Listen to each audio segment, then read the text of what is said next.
Summer means longer days and sometimes longer weekends. Make the most of yours with Memorial Day savings now at the Home Depot. In-store, online, store-wide. Come in for fresh Bonnie plants now through Sunday. 3 for just $9. Save on everything from mulch to mowers. Ready, set, summer. Memorial Day savings. Here now, only at the Home Depot.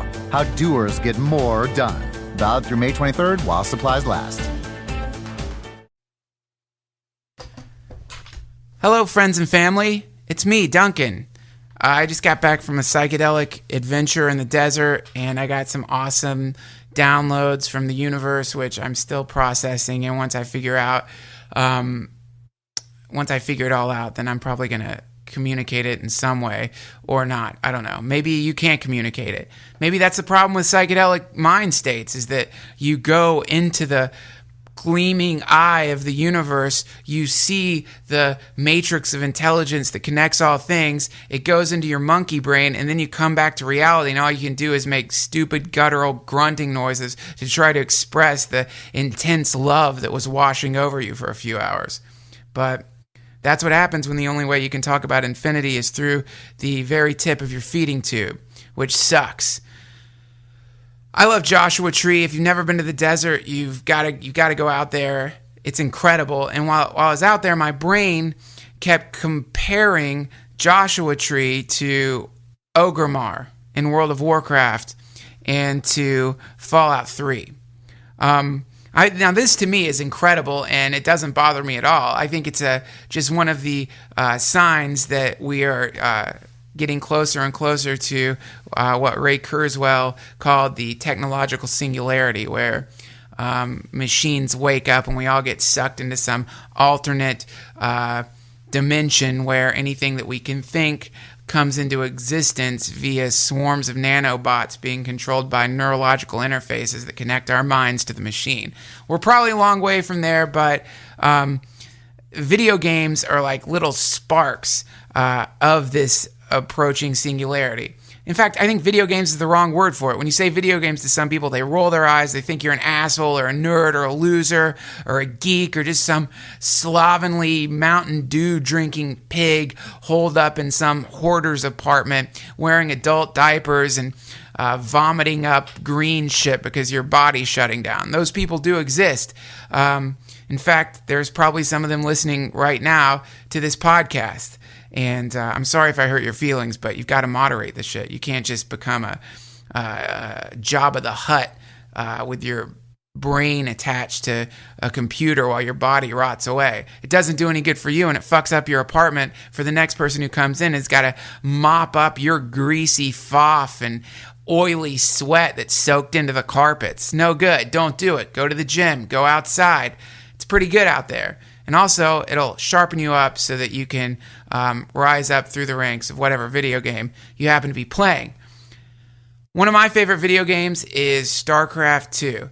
I've been addicted to this game for quite some time. I actually had to stop playing it because I couldn't moderate it, and so I just had to give up. But the really cool thing about StarCraft 2, as compared to other games that I'm aware of, is that StarCraft 2, you can actually watch StarCraft 2 games on the internet. There's professional StarCraft 2 games that you can watch, and it's hilarious to watch, not only because of the weird language that the commentators use, but also because of the intensity of the gameplay and how fucking incredible people have gotten at playing this game. And they've gotten incredibly good at playing this game because there's a lot of money at stake. StarCraft 2 has in South Korea become the second largest sport, right under baseball. People love it. People are keeling over in internet cafes. Their bodies are shutting down because they can't stop playing the game. And the reason they're trying to get good at it is because if you get good enough at it, you can become a global celebrity. Now, one of these global celebrities who didn't keel over and who actually has become a better person from playing StarCraft 2 is Artosis. Artosis is one of the number one commentators of StarCraft 2. He's actually moved to South Korea, where he lives with his beautiful wife and a brand new baby, and he travels all over the world. He's a jet setter. He travels all over the planet and does commentary for professional StarCraft games. Now, I was rambling about Starcraft on the Rogan podcast, and somehow we ended up getting connected, and I invited him to be on this podcast. That was 3 months ago. Wait, 4 months ago. That was before the podcast even existed. I asked him to be on the Lavender Hour, but he was so busy traveling all over the planet that he couldn't do it. But finally, things have settled down for him momentarily, and he was kind enough to give me a little over an hour of his time and break down what it's like to be a super badass celebrity in one of the most exciting and growing communities, at least to me, the most exciting and growing video game communities that exist in the world. As it turns out, he's not just an incredible StarCraft commentator, he also appears to be a genius. He's a really brilliant, sweet, awesome guy, and it was a blast to do the podcast with him. So that's who's the guest. Few announcements. Sign up for the forum. Go to www.duncantrussell.com and sign up for the Duncan Trussell Family Hour forum. Already there are these incredible, mind-bending, evolutionary conversations that are happening there, and I'm so excited about it that I can barely sleep, and I've been breaking out in tears as I walk down the street thinking about the possibility that this community could eventually spawn a time machine which will allow us to travel to any point in the multiverse and experience anything we want. And if not that, then I don't know. Maybe it'll get some pussies wet and let us hump each other for a time before we all get sucked into whatever vortex awaits us at the end of history. So go sign up there, DuncanTrussell.com, the Duncan Trussell Family Hour.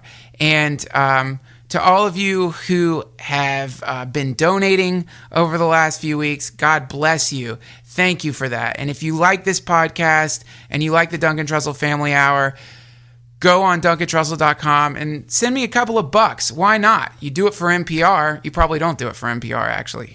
Do people really do that for NPR? I don't know.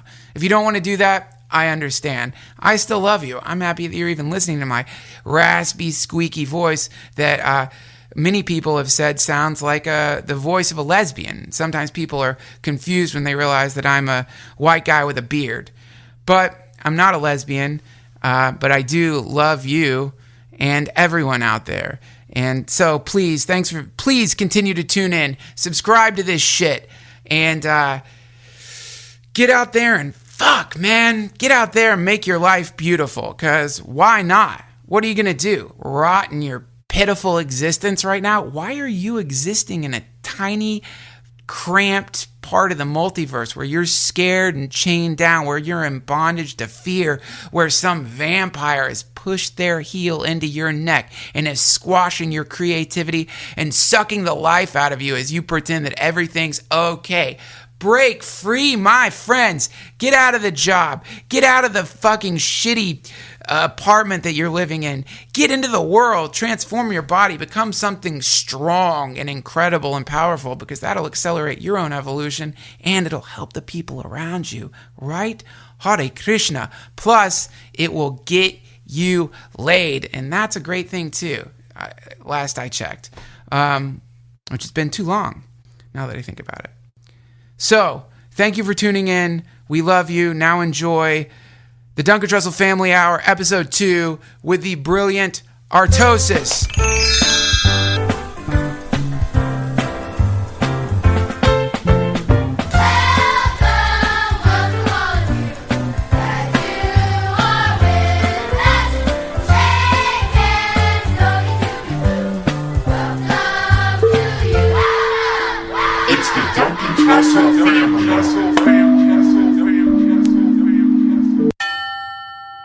What's it like in Korea these days?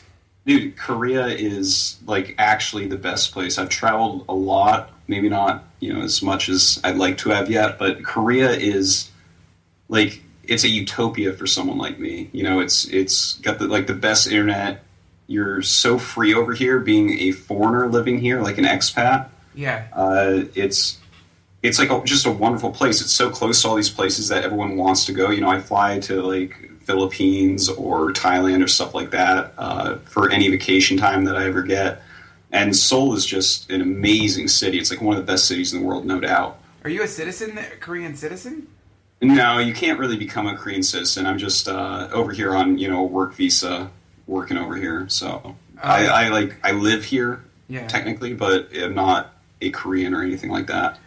Now, let me just set the stage here. Even though I'm probably going to set it again with some kind of prologue or something, but in the history of the human race, you are one of the first people to make a living playing video games, right? I don't know if I'm one of the first to make a living playing them. To make a living as far as like being in other words, you're being a commentator and a player. You're compared to all the other things that people have done from the beginning of time. You have this super unique job with no real precedent. No, certainly. I mean, I was certainly one of the first in that way. Being a Starcraft commentator, the very first professional one that made a living off of it was Tasteless, Nick Plot. And then it was me. And, I've been making a living off of being a commentator for like 4 years or so now. And you're a legend. I mean, you're a celebrity. Everyone within my microcosm, I certainly am. Yeah, within that microcosm, but it's that microcosm is, in my mind, right now, it's in a embryonic phase, but based on the exponential increase in processor speeds and the potential that exists for what games are going to become, I would say that God, this is going to piss off a lot of people, but come on, man. Who wants to watch a bunch of fucking meatheads run up and down a green field with a... No, I'm with you on that, man. That is, I used to be a sports guy before, but StarCraft, especially out here, already is a sport. Like, for instance, StarCraft on TV out here in South Korea, second biggest sport in the country, second most watched sport. The first is baseball, the second is StarCraft. It beats out soccer, it beats out basketball, beats out everything else. It is becoming like that out here because, I mean, it really does kick ass. I know that you play some and watch some. If anyone hasn't checked it out, they need to because it's actually so entertaining. How would you describe because there's a lot of people who listen to this and who don't know anything about StarCraft. How can you explain the game to them in a real simple way? Sure. It's like, if you think of chess, right, that's a turn-based strategy game, and you both take turns, and, every piece can do a certain amount. There's a board you're playing on. StarCraft is like that a lot. There's basically a board you play on it. We call it a map. You have pieces. We call those units. The thing is, you can't see everything at once. It's incomplete information, kind of like poker, and you don't take turns. You're both doing stuff as quickly as you can. So if you take the turns out of chess and you give it the incomplete information of poker, that's kind of what StarCraft is. Right. Yeah. Do people bet on StarCraft in Korea? Oh, yeah. Well, there was a lot of betting before. In fact, there was a betting scandal in StarCraft 1 that almost destroyed the industry because pro gamers were betting on other pro gamers and stuff, and people were throwing matches for a little bit. Right. And, people even went to prison for that. It was crazy. It, almost killed esports out here, but it made it through. And there's definitely still betting around. Betting on StarCraft. Yeah, man. There were people throwing matches, people with $100,000 plus per year salaries, that would bet a ton of money on themselves and throw a match. Holy shit! This is the future. Huge. We are existing in the future. This is, if you consider. See, I still remember. Way back when I lived one summer when my parents were getting divorced, I didn't know that's what was happening. I just thought for some reason they were dropping us off at our aunt's house in the South, and it was normal. But they were they were splitting up, so I'd stay at my Aunt Isabel's house, and I can remember the day she brought an Atari into the living room. She bought us a fucking Atari, man, and do you remember? Did you ever have an Atari? Oh yeah, absolutely. Well, remember that game? What was it? War? Do you remember where there's 70 different crap games you could play that they're all equally horrible? Do you remember that game or Breakout? Remember Breakout? Breakout, certainly. Yeah, I remember that one. Now think of when I was playing or Pitfall. Think of Pitfall. Yeah. When I was playing Pitfall on the Atari, or was it Pitfall was on the Atari, wasn't it? That was Atari, right? Yeah. When I was playing Pitfall so. on the Atari, it was as though I had opened up the Ark of the Covenant and just shoved my hand into the heart of God. It was so incredible to play. I was, me and my brother were blown away. Kids, we would get in fist fights over the Atari. Like, my brother has wounds. I have wounds. We would shove kids into rocks over Atari fights because this new technology was so incredible and desirable. But how long has it been since Atari? How long has it been since Atari? Oh, Atari was, we're coming up on almost 30 years since Atari, I think. So 30 years.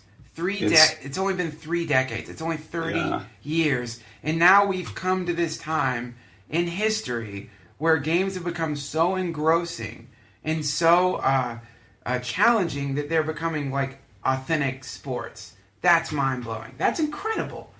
Oh, I know, and it really is. I mean, I remember watching, any video games that I could before. I used to buy those Nintendo Powers and stuff, and everyone would play games at each other's houses, Contra and junk like that. And I mean, there would be some sort of competition going on, especially when fighters came out in Mario Kart and stuff like that. But at this point, I mean, with how quick the internet's getting and how good everyone's computers are, yes, it's insane, man. There is, I don't know how much Starcraft is aired every day, but you cannot watch it all. You can't do it. Right. Well, because I mean, and this is why one of the reasons that I wanted to have you on the podcast is just because a lot of people that I run into, if you just mention video games to some people, especially the ladies, they look at you like you're a bleeding leper. They look at you like you're infected with smallpox and just tried to hump their baby or something. You know what I'm saying? There's a real stigma against playing video games, which to me is so perplexing because, and I think maybe it's because video game is the wrong word for it. Yeah, there's been some rebranding of it and stuff, but you're totally right about that. I mean, there's too many people are so ignorant about it. The fact that, the same thing that happens to StarCraft, for instance. StarCraft is the most complex strategy game ever. It's so many miles beyond chess at this point. Yes. And then you have bowling is a sport, and they don't do the same thing when you mention bowling. And it's well, the maximum score you can get, is 300, and the fact that is considered a sport to some of these people, and they cringe at video games. It's just totally ignorant. It's totally ignorant that bowling is some fucking fat ass rolling a ball down while he's drunk in a bar. That's not a sport. That's like vomiting. That's like some kind of dumb seizure. Fucking bowling. Bowling can kiss my ass, man. I want to fucking bowl. I hate bowling. Whenever anybody invites me to go bowling, I just want to put a gun in my mouth. It's don't you hate? Because you got to wear those gross shoes. You got to put your feet in old shoes that have been stained and soiled by the fear sweat of people are going to have a heart attack in 2 months. Oh, I know. I'm not a fan of bowling. I don't hate it maybe as much as you seem to. But it's what a limited game that's called a sport. And obviously you don't need to be in the greatest of shape to even play it. No, you can't but be in good it's considered a sport, and these same girls are oh, you bowl? Okay, I'm not into it, but I'm not going to cringe and think that, you're one of these weird addicted people, that looks at hentai and stuff like that. Yeah, that's right. But see, that's the thing. Girls don't know about I don't think girls understand about hentai. Girls just hear video game, and and there's something about it that I guess that they consider it to be. I don't know what they think. It's not just girl. The point. This is my perception of what's happening. I feel that right now we are on the verge of being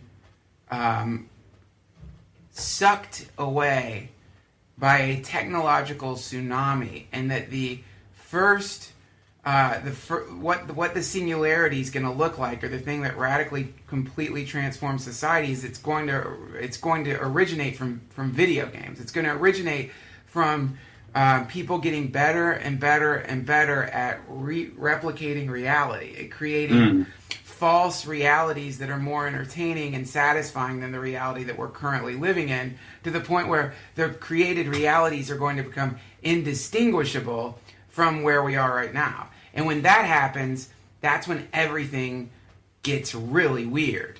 And I think we're like 30 years away from a game where you go into the game and you can't remember that you were in the game.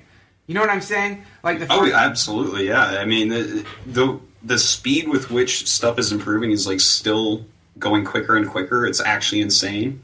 And I mean, eventually we will get there. And what happens when we get there, when it's like Starcraft is suddenly real and I'm on the battlefield, like doing it? Like, do I actually want to like walk down the street and go to a coffee shop and talk to my friends there, or do I want to, be in like whatever universe it is that I'm playing a game in?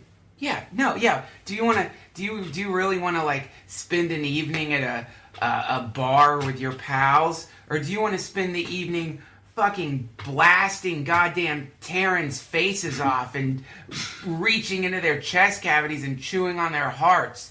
What are you gonna pick? Do you want to spend, let's go get coffee, or why don't we ride our Pegasi up to the top of some Blizzard World of Warcraft mountain and have cyber sex? You know what I mean? Like, reality, this is the thing, like, human beings they're beating God. Like, God made the Atari. That's Earth. Earth is the Atari of the universe right now. We're dealing with this, like, basic shit. We can't fly. We're not telepathic. And these things are all possible through the virtual realities that are being created right now. It's just, at this point, I guess people still think that it's a pastime or a form of entertainment, as opposed to what I think it actually is, which is the very beginning of the creation of a new universe that we're all going to live in. And Artosis, I think you might be the emperor of this universe. I am the king of the nerds. I'm absolutely going to rule that realm. What are your rules going to be when you rule that realm? No cheating, man. That is the first one. That's a problem with Starcraft, huh? There's a lot of like hacking and stuff that happens with that. It pops up a little bit. It was much more prevalent in Starcraft 1. With Starcraft 2, it's like all online and all really monitored by Blizzard. So they fix it whenever that happens. So not a big deal, but it still pops up from here and there. Do you? Go ahead. Well, if I could just go back for one second, because I was like so interested in what you were saying about when the games become better than reality, like what's going to happen. And I feel like that already happened for some people, and that's part of the reason why video games are looked down on. Because like if you think of the people that actually do like leave life to the point where they neglect their own health and just exist only within it happened first with like EverQuest way back years and years ago. I played. Yeah, and there were people that all they did was play that. That was literally it. Like they were, like their bodies were dying, and they were playing that, and that was like looked down upon so much. But even though they got immersed in the world very well, but it's not as much as what you were just saying. But it's kind of like the first step for these people. That's the level they need to be in there. Now, when it gets up to the point where it's just better than real life, then everyone's going to be in there. But like EverQuest, for instance, was better for those people than their real life for whatever reason. I don't know. Well, yeah, it's just kind of interesting. I know why. I know why EverQuest is better than their real life, because real life for a lot of people ain't that great. Real life for a lot of people is a miserable experience. There's steps that you have to take if you want life in this world to be good, and some of those steps require kind of intense discipline and a lot of hard work and not instantaneous gratification. But with EverQuest and World of Warcraft, they've figured out how to supply the same type of gratification that people get from doing, tasks in the real world that are beneficial. It's kind of crazy. Your brain gives you this little, how the reward system of the brain, I think it's called dopamine. And your brain releases dopamine when when you do some good thing, you know, and Yeah. so I think video games kind of trick your brain into giving you little hits of dopamine as you're Yeah. playing. So that's why they're so addictive, you know. Yeah, But didn't somebody absolutely. just keel over out there? There's like a picture of a guy in one of these video game cafes who died while playing. Oh yeah, that happens all the time. I've seen that in the news. Well, I'm not saying like I sit out here and read the newspaper and see it all the time, but that's always so sensationalized. These people, and it is a lot of the time in Korea that it happens because they have these PC bongs that are cheap as hell and they're open all the time. You know, it's like $1 to play for an hour any game in the entire world. Wow. And yeah, it's happened a lot where people just like neglect themselves to the point where they eventually die of malnourishment or something like that. They just starve to death. Their body just shuts down. Yeah, it definitely happens. I've read the stories about that at least 7-8 times. I'm telling you, within the next 30 years, there will be graveyards filled with these corpses, filled with people. Because, man, I already know what's going to happen. There's going to be this game that somehow plugs right into your brain so that you can smell and feel the sensations within the game. And in that game, one aspect of the game is when you go into the game, it's going to give you some form of temporary amnesia so you don't even remember that you existed prior to the game. You know what I'm saying? That would be awesome, man. I would totally play that game. You know, I want like some sort of safety precaution that it turns it off at a certain point. Yeah. But that sounds like amazing, and of course I think that has to happen at some point. And when that's coming out, man, I have this great business idea. I'm gonna, you know, those like you can get like a USB foot warmer. I'm gonna get a USB IV drip. Make sure these people don't die. Make $1 million off that. It's so easy. That's a great idea, man. I know, right? Yeah. It just drips saline into their body so that they can just get as close as you can to the death of the meat body without being wiped out. USB catheter and stuff. I mean, the sky is the limit with this stuff when those games come out. Oh, man, there's nothing worse than when you're in the middle of some game and you've got to piss, you know? Seriously contemplate pissing yourself. I've contemplated it.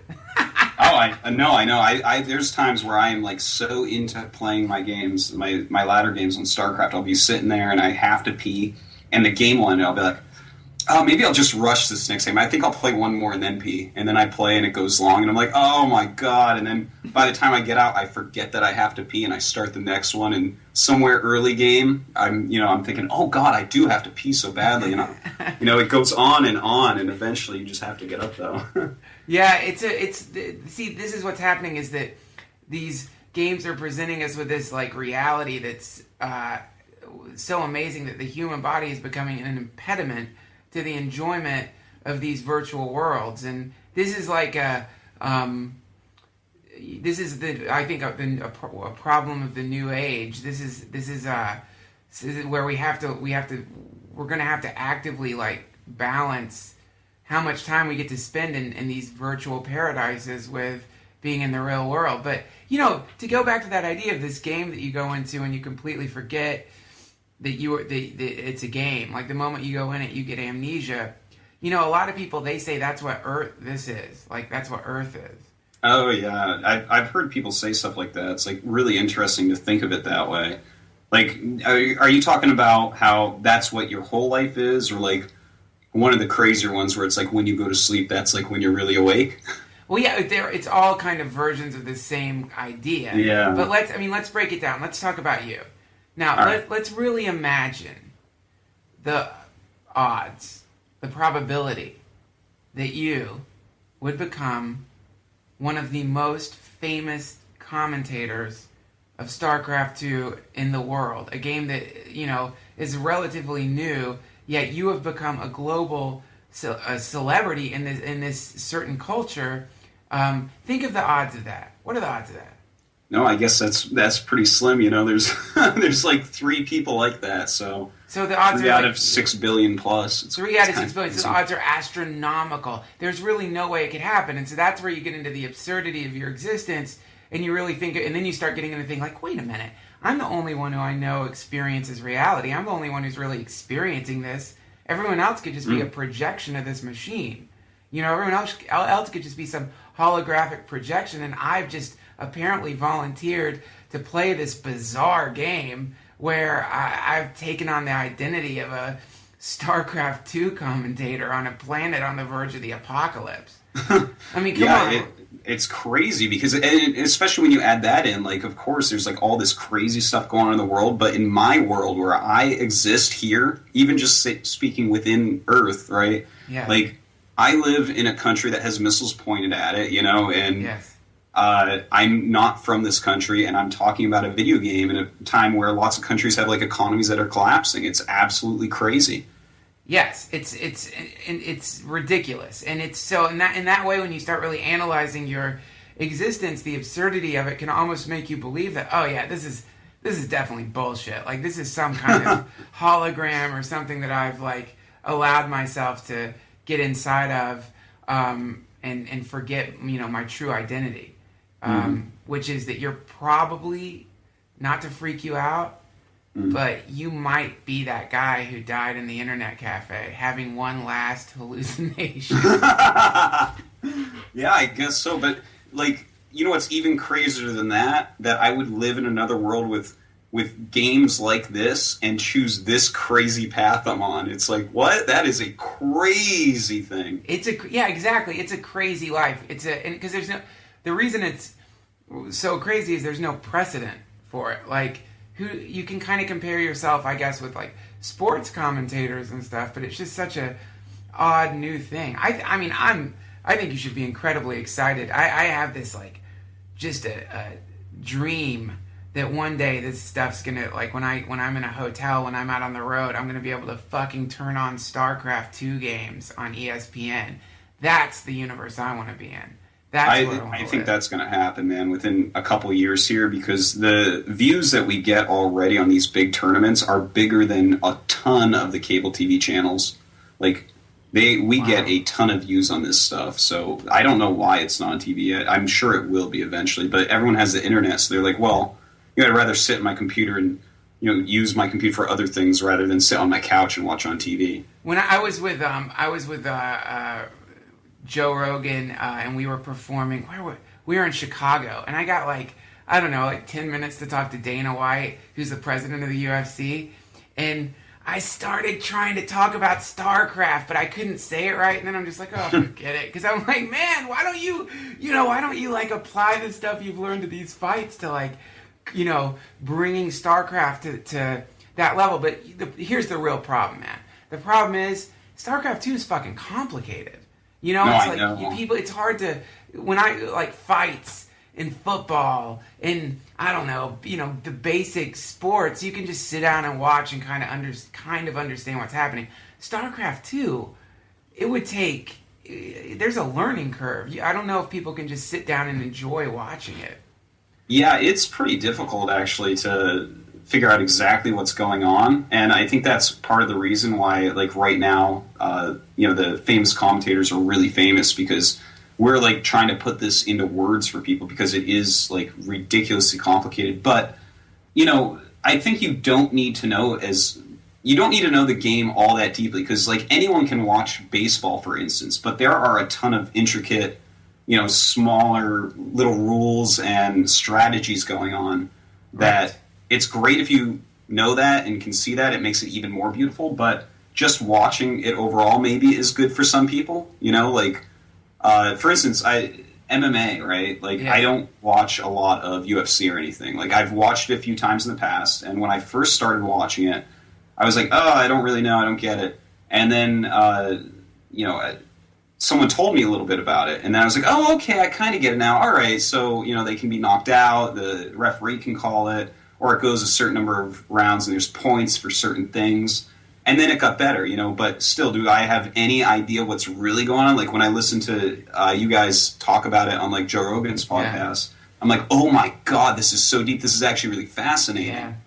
Yeah. But I don't need to know, you know, as much as Joe Rogan to really enjoy watching it if I like it. Yeah, right. If you just like, I was, when I was on the road with him, like, I went and watched him train with one of these, like, you know, professional trainers, and was watching these, and I didn't even realize this, but they have these combinations that they do. So, and it's all based on like if I like, kick, you're probably going to react in this way. And then if you react in that way, I'll do this. And then if you react to that, then I'll do this. And you've got to like memorize these things and just have it in body memory. So there's no hesitation at all. And that's when you see like in these fights, when combos work, that's not an accident. That's a combo that somebody planned out and has been training for, months to learn. I didn't know that. So it is deep. It is really, really, really deep. But it's still not as fucking cool as Starcraft 2, man. Well, I don't think it's as cool either, man. But that's actually really cool. Similar. Eventually the things that you do in Starcraft 2, like there will, it's not always those patterns and combos and stuff, but absolutely you get it like in your muscle memory. Like, oh my god, he's making his spawning pool really early and rushing the Zerglings, and then like you just go into the set out routine on how to minimize damage and save yourself. Right. And it's very similar like that. Like if you see a medevac dropship coming, then your muscle memory kicks in. You're like, okay, what do? I get my units over there. I move my probes. I check around the map for a counterattack. It's very similar to that in a lot of ways. Yeah. Well, it's in chess there's opening moves and there's specific strategies, and these are things I tried to learn when I was like wanting to get better at StarCraft 2. I would study these things, and it's just so intense. There's so many variables happening, and what you're saying, it's like, yeah, once you learn this stuff, you can go into like certain attack patterns, but then what's incredible to me is that the deepest part of StarCraft 2 is the micro.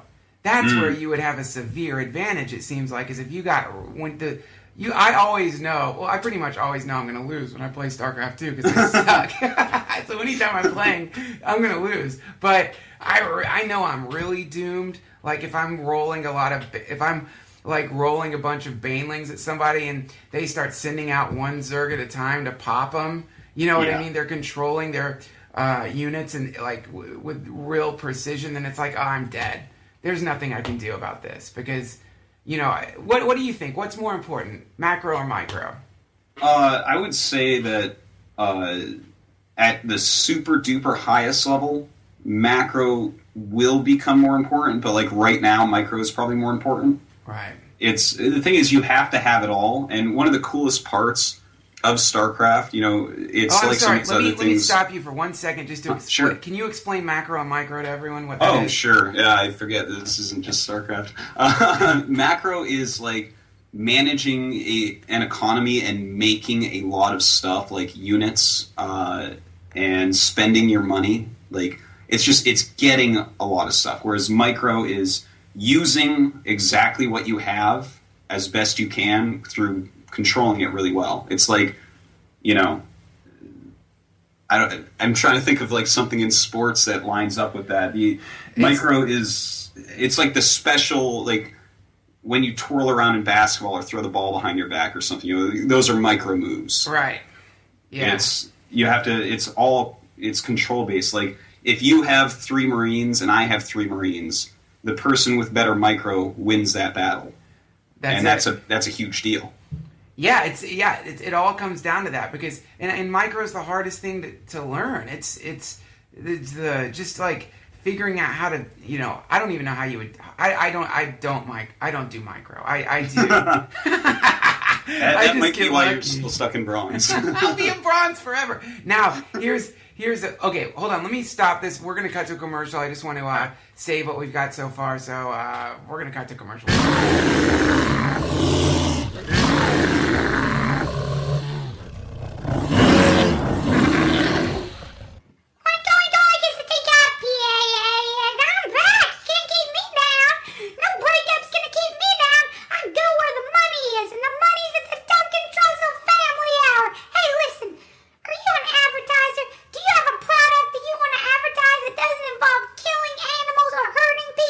Some kind of ethical thing like angel dust or unicorn tears, because Duncan's too much of a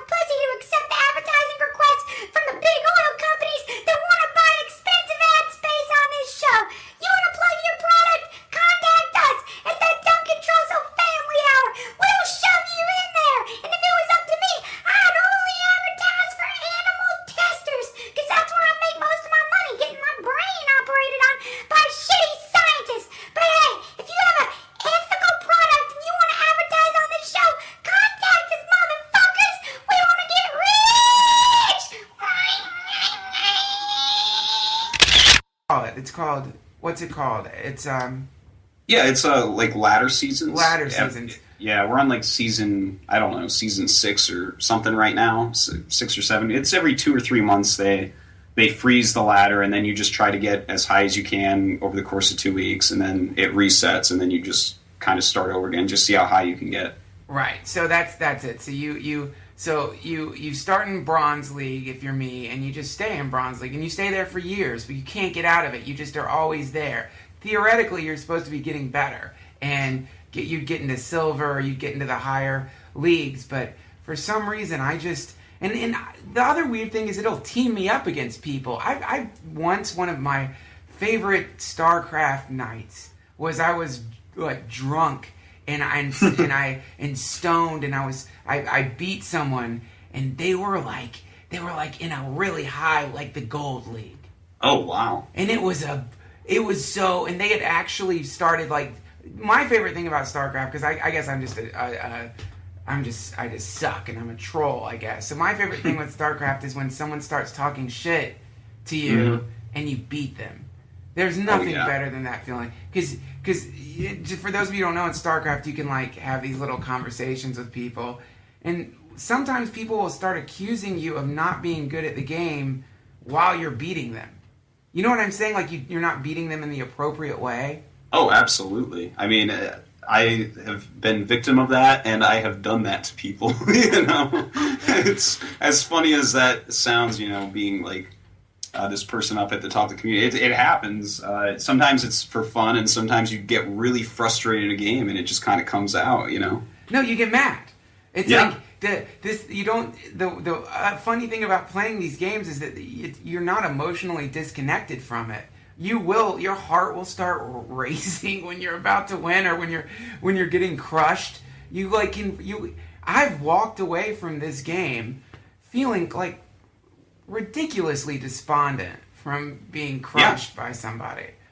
Absolutely, it can put me in a bad mood for sure. And I've been playing for so long that like no single game should matter, but. You know, if I have, like, the right idea in a game and I just can't do it, I'll be so angry at myself, and, you know, there'll be, like, a couple hours afterwards where I'm just not in as good a mood as I should be. Yeah, it's so strange. And all those things kind of wrap up into this... They're all components that kind of mix together to create the ultimate addiction omelet. Because you've got... visually, it's really cool. And it's super fun and entertaining to play, but then you've added this ambition that you can apply to it, where there's some part of you that wants to rise up through the ranks. You know, I didn't even know there was a Grandmaster League. I'm so deep in the Bronze League, they don't even tell me this shit. I didn't even know there. Who's in the how many people are in the Grandmaster League? There's like 5 different servers for different areas of the world, and each server has 200 people in the Grandmaster League. What league are you in? It matters which server I'm on. I'm Korea right now, which is the harder server. Yes. I'm just below Grandmaster. If I were to move back to America, then I would be in the Grandmaster League. Yeah, that's the other funny thing. Koreans are to... I've said this before, but Koreans are to StarCraft what black people are to basketball. Yeah, it's like much more so. So much more so. Like, Koreans... have been the best since like 1.5 years after StarCraft 1 came out. This is like back in the year 2000s when they started this, and they never stopped. It's absolutely insane. They're so good. Did Blizzard, did anyone expect it to take off in Korea like that? No. They were like, it was way back, and the economy was like, trying to recover and stuff when this all happened. It was like this perfect storm of reasons why it happened. Like a lot of these PC cafes opened up that were like really cheap to go to, and StarCraft was the popular game, and just everything in the world lined up for it, and it exploded over here. And I mean, ever since then, the Koreans are it's like the hardest working country. It's unbelievable, their work ethic. It's like statistically, Koreans have the longest workday and sleep the least in the entire world out of every single country. And that is applied directly to StarCraft. They play by far the most, and Yeah, I mean, it really shows. They win How the everything. fuck do they work the longest hours and play StarCraft? Because I don't understand that. Well, that's the same thing. Like, some people have StarCraft as their job over here, and the people who have it as their job over here, a lot of them are playing 16 hours a day. How do you get now? How do you rise up through the ranks? How does that happen? In Korea? To become a professional StarCraft player. How does that happen? Well, you start playing like an unbelievable amount, and you just play all the time. And there's like a lot of content out here, and especially in StarCraft 1 there was, where it's easier to learn it in Korea than anywhere else, but you have to speak Korean, of course, because they have so many good players that are like talking about it with each other, so you make friends, and they teach you a little bit more, and then you move up the ranks from them if you have talent and hard work, and then like the next group of friends you make, they're going to teach you some, and eventually you get up to the point where you can start, trying to play in some of the bigger tournaments, and maybe you have like a breakthrough where you actually, someone looks at you, someone with power, like a coach or something, and they're like, oh, this guy actually looks pretty good, and they might give you a try then. And so that's when you get on the teams. Yeah. Who are the big coaches out there? Well, in StarCraft 1, it was like really straightforward. There was like 12 professional teams, or 10, or something like that. I can't really remember now. My brain is all StarCraft 2 now. But in StarCraft 2, there's like 8 real professional teams out here, and it's just whoever runs the team kind of gets to do that. But they listen also to their top players. Like, if they have players on the team that practice with this kid that lives with his mom in Seoul somewhere, and they're like, this kid's really good, like, we should pick this kid up, he's really good practice for me, then the coach will normally give him a little try. Oh, that's crazy. So they want to find people that are challenging for them to play. Oh yeah, because if you're not finding like the best people you can practice with, other people will pass you by. You have to tuck your ego away to be an actual top-level pro gamer, and you want to lose as much as possible. The more losses you put in, the more you're going to learn and improve. So these, like, all the best players, like, practice together, unless they're about to play each other in a tournament. So the more you lose, the better a StarCraft player you are. Yeah, that's actually then I'm part a of the fucking struggle. expert. Why am I in the Bronze League? Oh, man, I don't know. I'm going to have to look at some of your games and tell you. Oh, please do. Yeah, man, we should do some kind of, I don't know. I would love for you to watch my terrible games. I haven't played in a while. I've been too busy. I haven't been able to play as much. But how many hours a day would you say you play? It really matters what my schedule's like, because sometimes, I'm flying out back to back and doing a lot of the show that I do out here or something like that. So, like, if I actually have time off in a day, I'll put in 6 hours or 8 hours and practice. And then some of that might be watching some replays or some VODs for tournaments that I didn't cast, or rewatching VODs that I did. And explain what a VOD is. That's like a video on demand. It's just like a recorded game, basically, from, a tournament anywhere. Like, if I end up casting a big amount of the tournaments that are around the world and whatnot, but you're a jet setter. I've been talking with Artosis for months now, and he's been so busy. He's always traveling. You're like a jet setter. I have a lot of frequent flyer miles at this point. I bet. And you're married, right? Mm-hmm. How does your wife deal with you playing StarCraft all the time? Does it bug her at all? Well, she's good with it. Like, when I first started dating her, I like let her know by like maybe date 3 or 4. I'm like, listen, StarCraft 2 isn't out yet. When it is, I will be playing it a real lot, and sometimes it'll put me in a bad mood. I'm sorry, but that is what my career is. It's like I quit, college like 4 or 5 times to practice more in StarCraft 1. This is basically like all I can do is, gaming. That's what I am. So it's basically my job. So either I'm working, and if I'm not working, such as casting an event, I'm playing or watching the game so that I can analyze it better. And how did your wife respond when you told her that? I guess your girlfriend at the time.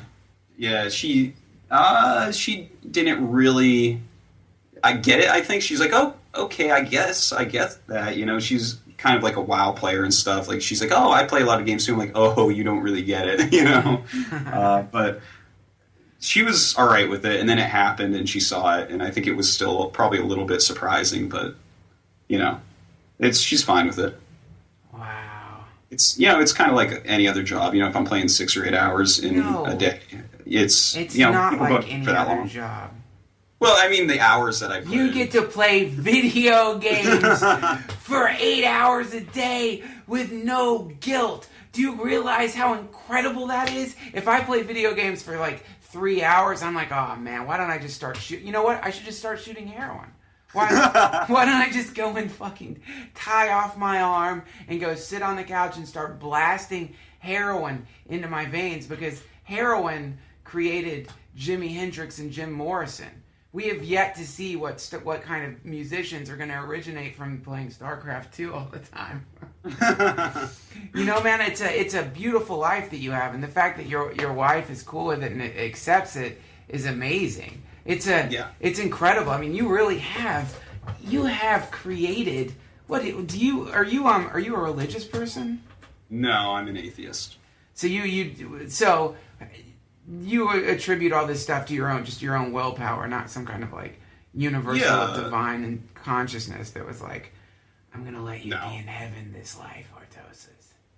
No, I definitely put in, I put in my time to actually get to this point. Like, I started playing StarCraft 1 a little bit after it came out, like the same year.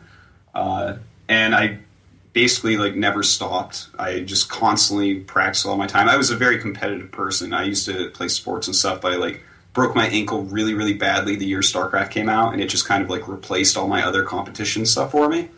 So I just, I put in so much time and effort and sacrifice into the game that, I kept working hard until I got enough breaks that I made a life out of it, basically. Were you, have you always been an atheist? I was raised completely without any religion. Like, I was raised just by my mom, and she just never brought it up. Like, I found out who, like, Jesus was through my neighbor and stuff like that. So I just kind of got to, no one ever told me, and then when I learned about it, I was like, oh, really? I don't know. And, that's basically the story of it. It's fun to think about. It's fun to play around with the concept of Jesus and consider, like, if the internet had existed back then, like how it would have been impossible for there to be Jesus. I can imagine it, right? There's like a picture of him turning water to wine, and they're like LOL photoshopped or something. You know? That's about what it would come down to on the internet. No, he'd just end up in Vegas, right? He'd be like Chris Angel or something. Like, maybe, yeah. You can only have a Jesus like that. Jesus can only exist when there's no wireless, because somehow isn't that weird? How when the more cameras, there seems to be a direct correlation between the amount of cameras around and the I guess a negative correlation between the number of cameras around and the number of miracles that happen, right? Like miracles never happen on camera, or aliens, or ghosts. It's really strange, huh? Yeah, I don't think it's really strange because I don't really believe in any of that stuff. Listen, if there's anyone on the planet who should believe in a divine presence in the universe, it's the person who's making a living playing the most awesome video game in the world. You're blessed, man. I don't know. Yeah, I don't know what God is. I don't know. I don't know. I certainly don't believe in the God of like Mitt Romney and Santorum and that. I don't believe in, like, I call that God Loon. That's the homophobic, crazy God. I don't believe in that God. But I think that there's something. We're clear. I mean, we exist, right? Do you think there's aliens?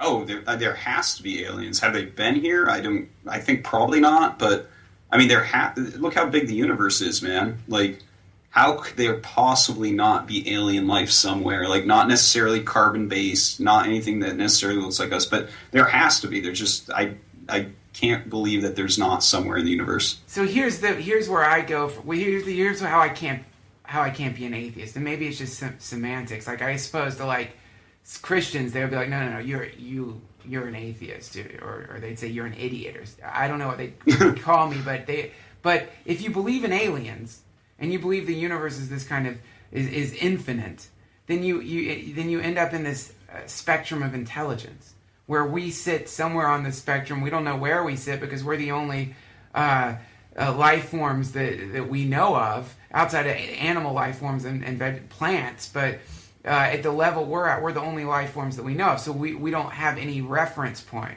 But if if you think, okay, well then if the universe is infinite and there's aliens, then there's a high likelihood that there's going to be aliens that are smarter than us, that are more advanced than us, right? And so then you begin to follow that spectrum of intelligence, you begin to follow it up, up the ladder, so to speak. So now you're, okay, if there's aliens smarter than us, there's probably aliens smarter than them if it's an infinite universe. And then as that intelligence keeps increasing and increasing and increasing, somewhere up that scale, you start hitting beings that we would consider to be gods, like super omniscient, powerful gods. And so that's why it's hard for me to believe that, to not believe that there's a God, because I think there probably is, just some super intelligent creator alien that can make life and can.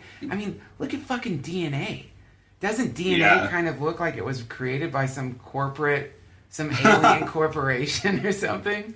No, I mean, when you put it like that, I'm not saying that couldn't be the case. I guess what I'm saying is, like, the current religions on Earth, none of them ring true with me even a little. But yeah, the universe is a pretty big place, but, one of the things that I don't know if you ever heard about, like, the pulsating hypersphere, like, I don't know what they call it, but, like, for instance, my older brother is, like, a doctor of mathematics at a university, and he was telling me about how a lot of mathematicians apparently think that the universe is this pulsating hypersphere made of, like, over 20 dimensions, and we live in the third, but that means that there could be beings in the fourth and the fifth, and, like, we can't even fathom them because they have, like, we have height, width, and length, so that's like 3 dimensions or whatever, and then, like, you go into the fourth dimension. Now these people have, like, something called ana and kata and all that stuff, so, like, they're definitely, I would say humans are not the top beings, no doubt about that, but I would also, as far as, like, organized religion goes, I don't buy any of that. Oh yeah, organized religion is a bunch of fucking crap. I mean, there's this great quote. What's the quote? I think it was Mark Twain. Mark Twain said something like, religion happened when the first con man met the first fool. Because it is. But, if you want a cool perspective on it, I've been reading Joseph Campbell lately, and it kind of, and he's really hard on Christianity. He's more into, like, Eastern philosophies, but he's really tough on Christianity because Christianity is so ridiculous, and that fundamentalist Christianity, that is, it creates this impossible situation where you have this perfect God that's beyond sin and perfect and can do no harm and created everything, and yet within the creation there exists this being called Satan, which had to have been created by this God. So it's similar to what Mitt Romney says about his fucking, how he's got somebody who invests his money. You know what I'm saying? Like, do you know about that? Oh, is that the one where, like, they invest their money in something and then it makes, like, negative campaigns or something? Well, no, that's the super PAC. No, so Mitt Romney he's just got a shit ton of money, and so what he has, a blind trust is what it's called, and basically what that means is he's given all his money to somebody and they invest it and they don't tell him what they're investing it in. And somehow the fact that he's not choosing to make these investments makes him above reproach when people come to him and they're like, you invested in whatever, like Monsanto or cancer causing. He's like, well, I've got a blind trust. I don't know I had nothing to do with it. So it's the same way with God. It's like God, the Christian God's supposed to be this, all-powerful force of good in the universe, yet has somehow created Satan. The Christianity deals with the problem of evil in the universe by creating a Sith Lord or something that was kicked out of heaven. Whereas like some of the other religions, like, you know, Hinduism, there's a trinity, and part of that trinity is destructive. It's not all good. Like God, like the idea is like, yeah, God isn't all good. The universe is one of like beauty and destruction, and whatever God is some amalgamation of those things. Yeah. Yeah, it's, you know, I don't know, the whole religion thing, like, I know religious people that are very good friends of mine and stuff, but, you know, they're cool, you know, they're smart or whatever. It's the you know, the bad apples, the people that are like, oh, like, gays shouldn't be married. It's like, what? Like, when I even hear that, because, you know, I live in Seoul, right? So I have a limited number of people that speak the same language as me that I'm around, and I surround myself only with like-minded people. So whenever I like hear something like that, like if I'm reading, you know, the New York Times online or something like that, and I hear like, oh my God, like there are people running for president that don't want gay people to be married, it like almost breaks my brain that they get any votes, because I like surround myself only, I would never even be friends with someone that doesn't think gay people should be married, because it's like it's beyond stupid to think that, you know? Well, yeah, it's evil to think that. It's not. Yeah, it's like something I don't even take that into consideration. So when I even hear that, I'm like, wait, there are people so backwards minded that they think that? How can that even be? Because I just have like these ultra liberal happy people around me that just want everyone to be happy, you know? We just, hell man, we want to be happy. You guys should be happy too. Everyone should be happy. Let's all work together and be happy. Yeah. You want to be happy? That's what you want? How can you be happy knowing that a man and another man are laying together as a man and a woman? Oh, God, I know. Have you not read Leviticus? Have you not read Deuteronomy? It's fucked up. And here's what's happening. This is what's happening. What's happening is we've got an operating system, a really primitive operating system called Christianity. And the universe has moved on. Time has sped up. We are approaching a singularity right now. We have access to technology that, it could be there. We could invent a time machine pretty soon. But we have nuclear arsenals. We create fire that you can't put out. We've become this super powerful species, a super powerful species which the sum total is this matrix of information that's being manifested in the form of the internet. And so the idea that someone wants to run this Gaian computer using an operating system that was created by people who thought that the Earth was the center of the fucking universe, that's terrifying, man. It won't work. It won't work. Yeah. It's not going to fucking work. We need to keep evolving our thoughts and stuff. It's like, I don't know why people would want to do that. And like, yeah, but you got to keep those freaks off the wheel. You got to keep their hands off the wheel. You can't let people who believe gays shouldn't be married have keys to a nuclear arsenal. You know? No, agreed. I know. These people are just so far from, you know, it's like, I don't know. I can't, it shocks me. Because I'm actually normally good at speaking, but I keep like catching myself. I'm like, how do I even explain my thoughts here? It shocks me that there are people that can think that. Like, you can believe in whatever you want, but if you believe like people shouldn't be able to be happy together or something, that's like, there's just no logic in that. It makes no sense. That can't stay around. The human race has to move forward, you know? It has to move forward, and we're the problem. The real conundrum is that. Really smart people want everyone to be happy, and really smart people want to be open-minded to other people's ideas. But at some point, you can't be open-minded to everyone's ideas. At some point, you have to stop being like, well, you know, I understand. You have your own point of view. You know, you think gays shouldn't be married, and I think they should. At some point, you have to go, no, you're a fucking bigot. You're a backwards bigot who is intentionally slowing down the acceleration of the evolution of the species that I belong to. And you don't get to be a politician. You don't get to run for office. You don't get to poison people with these thoughts. You don't get a platform. And no one wants to hear that because they're like, no, freedom of speech, we're all out. What? Because it's a slippery slope. Yeah, it is. That's so tricky. It's so fucking tricky, but it's like, but now it's like, I mean, we wouldn't let a fucking, I don't know, you wouldn't let a gorilla drive you to the airport. You know, you wouldn't let some, you know what I'm saying? Absolutely, yeah. No matter how open-minded you wanted to be.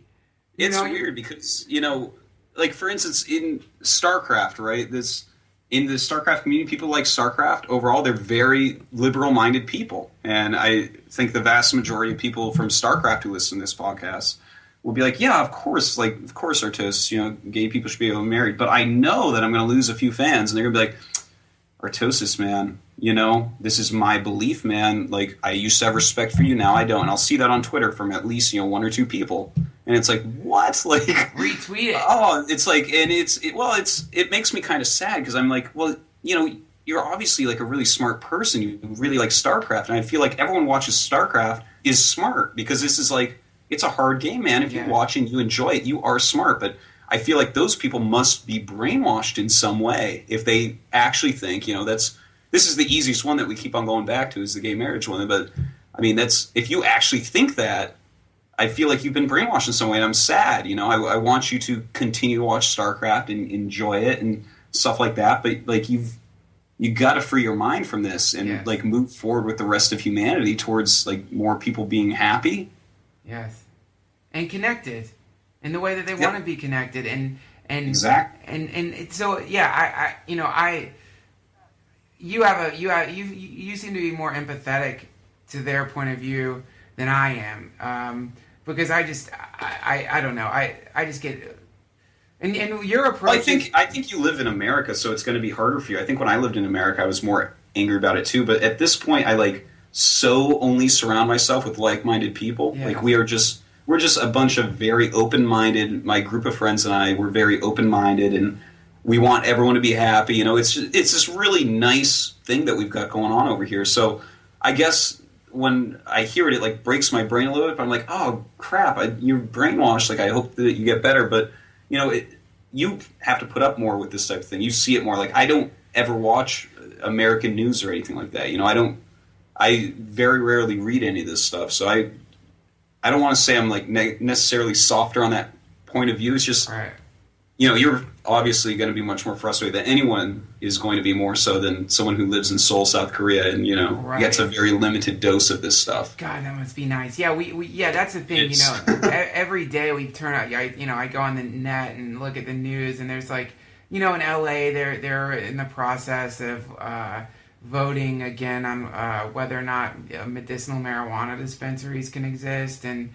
It's like the fact that weed's illegal, that marijuana is illegal here, and the fact that gay marriage is illegal, and it's like the idea of America is such a beautiful idea, and it's this idea of like freedom where you are free to worship any god you want to worship and live any life that you want to live, and it's all about like. Explore, it's actual freedom and liberty, which is somehow these ideas have been stolen away by small-minded demons who have somehow managed to gain power and convince people that no, you need someone to take care of you.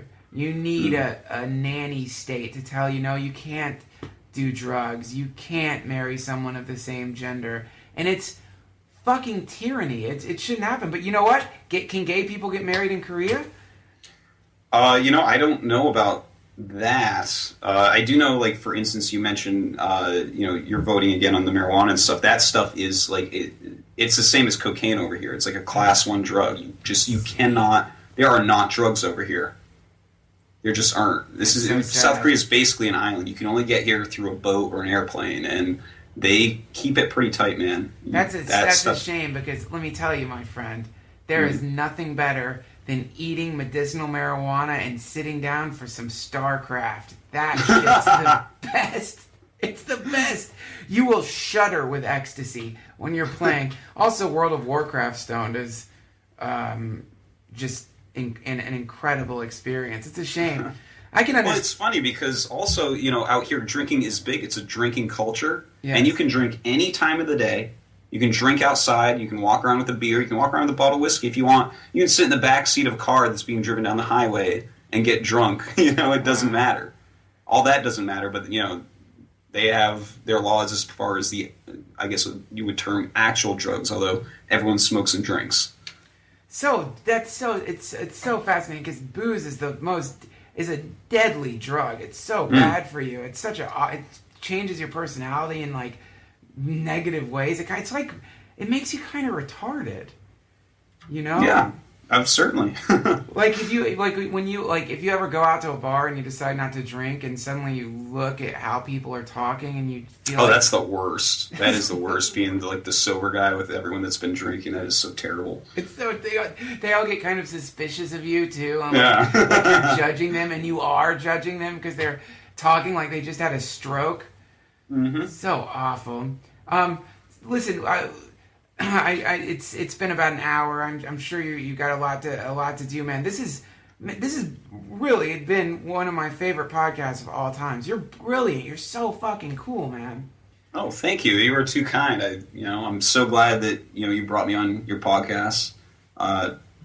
Yeah, it's been a blast, man. You're a hilarious guy. Thanks. And I wanted to how can people find you? Do you have a website? Do you have your own website? Not really. I mean, I have yeah. Sorry. I would say just check out my Twitter. I'm at twitter.com/Artosis, and of course my casting partner in crime, as we call each other, hetero nerd life partners. Call me Tasteless on Twitter. People can just check us out there. We link to various things that we're commentating. We read all our tweets and stuff. So if people need help finding out more about Starcraft, we can help them out that way. Yes, guys, you have to go watch the games. You have to get into this because it is so fun, and there's no way to describe how entertaining a thing it is. It's a blast. It's a fucking blast. So I'll put a link. I'll put a link up to Artosis' Twitter, and I'll put a link up to Blizzard where you can buy StarCraft 2 if you don't have it. And man, I hope you'll come back on the show again because I'd love to have you back on. I feel like we're only scratching the surface. Oh yeah. Oh, believe me, I would love to. And I mean, I also want to see some of your replays, man. We got to go over some of those. Okay, yeah, let's do that. I think we should. I think we should try to cast one of my games and just talk. I think that would be hilarious. All right, so that's in the future. That's our next project together. My friend, thank you very much. Have fun in What time is it in Korea right now? It's 1:36 p.m. 1:36 p.m. Have an excellent Korean afternoon. We love you, Artosis. Hare Krishna. See you around. Thanks, man. See ya. Bye. Thanks for listening, everybody. Now enjoy The Voice by the Holy Sons from their album Lost Decade. Love you. Sign up on the forums. See you later.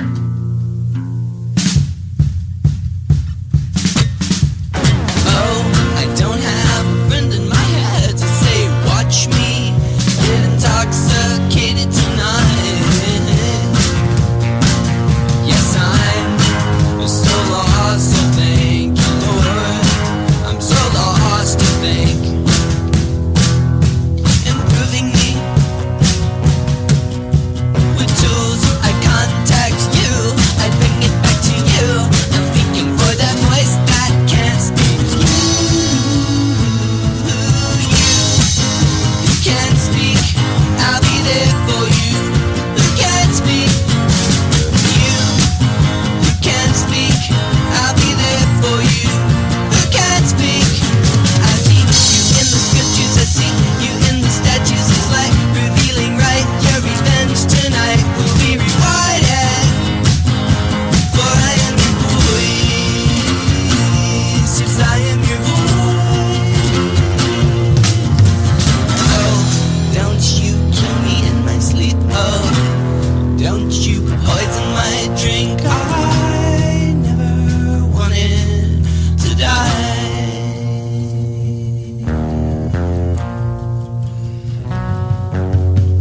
I am the voice so malleable, and I reach up to you to say, bring your requests for revenge.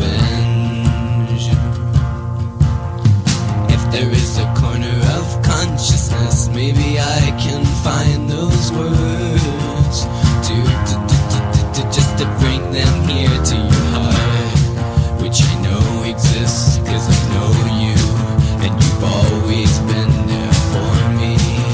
And I crystallize you tonight with confidence that I can summon you tonight.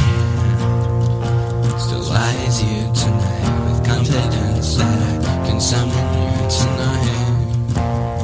Crystallize you tonight with confidence that I can summon you tonight. From the floorboards comes the whispering.